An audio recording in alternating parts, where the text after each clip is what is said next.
వనవాస సమయంలో ఒక భయంకరమైన అడవి గుండా వెళుతుండగా ప్రభువు ఒక వికృతమైన రాక్షసుడిని చూశారు. అది ఎంత పెద్దదంటే సింహాలు, అడవి ఏనుగులు, దున్నపోతులు వంటి పెద్ద జంతువులను తింటూ ముందుకు సాగుతోంది. సందేహించకండి, అధర్మం యొక్క స్వరూపం ఇంతే వికృతంగా ఉంటుంది. ఆ దట్టమైన అడవిలో మానవజాడ అసలు ఎక్కడా లేదు.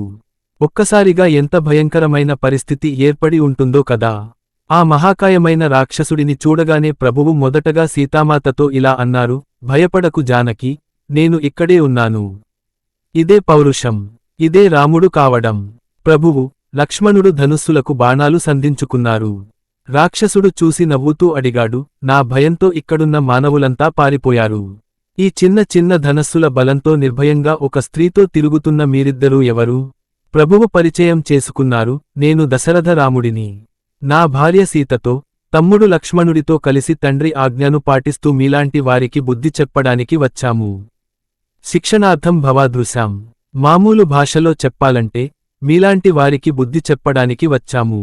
భయం లేదు, సంకోచం లేదు. ఇదే ఆత్మవిశ్వాసం. అట్టహాసం చేస్తూ రాక్షసుడు అన్నాడు, మీరు బహుశా నన్ను గుర్తించలేరు. నేను ప్రపంచ ప్రసిద్ధి చెందిన విరాద్ అనే రాక్షసుడిని. మీకు ప్రాణం కావాలంటే స్త్రీని, అస్త్రశస్త్రాలను వదిలి పారిపోండి. యది జీవితామిచ్ఛాస్తి త్యక్త్వా సీతాం నిరాయుధౌ. ఇప్పుడు ఇదేమిటి? నిజానికి ఇదే అసురత్వం. ఏదైనా గుర్తుకు వచ్చిందా? మీకు జీవించాలని ఉంటే మీ ఆస్తిని, మహిళలను వదిలి పారిపోండి. సంవత్సరం 1990, కాశ్మీర్. సత్యయుగం కావచ్చు, ద్వాపరయుగం కావచ్చు, లేదా కలియుగం కావచ్చు.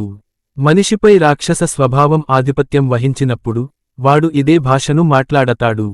రాక్షసులు వేరే ప్రపంచం నుండి వచ్చిన వారు కాదు. మనిషికి ధనాన్ని, స్త్రీలను దోచుకునే క్రూరమైన అలవాటు వచ్చినప్పుడు వాడు రాక్షసుడవుతాడు. క్రూరమైన రాక్షసుడు సీతామాత వైపు దూసుకుపోయాడు. మీకు సందేహం లేదా? వాళ్ళు అలాగే చేస్తారు.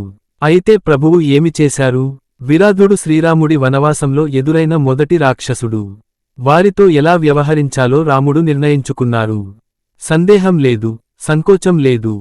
సాధారణంగా ఒకే బాణంతో శత్రువును సంహరించే మహాయోధుడు శ్రీరాముడు నవ్వుతూ తన మొదటి బాణంతో దాని 2 చేతులను నరికివేశాడు. కాని రాక్షసుడు అంతటితో ఆగడు కదా. అది వికృతమైన నోరు తెరిచి వారి వైపు దూసుకుపోతుంది. అప్పుడు ప్రభువు తన 2వ బాణంతో దాని 2 కాళ్లను నరికివేశారు. అది అప్పటికీ ఆగలేదు. పాములా పాకుతూ వారి వైపు దూసుకుపోయింది. అధర్మం ఓడిపోయినా వెంటనే అంతం కాదు సోదరా. అప్పుడు చివరకు ప్రభువు దాని తలను ఎగరగొట్టారు. స్త్రీలను దోచుకోదగిన వస్తువులుగా భావించే ప్రతి రాక్షసుడి అంతం ఇలాగే ఉండాలి. ఒకటిగా దాని అవయవాలన్నీ తెగిపడాలి. అది అరిచి, విలవిలలాడేలా. ఇది నేను చెప్పడం లేదు. ఇది ప్రభు శ్రీరాముడు చేసి చూపించారు. మన లోపం ఏమిటంటే మనం శ్రీరాముడిని ఎక్కువగా పూజిస్తాం, ఆయన నుండి నేర్చుకోవడం తక్కువ.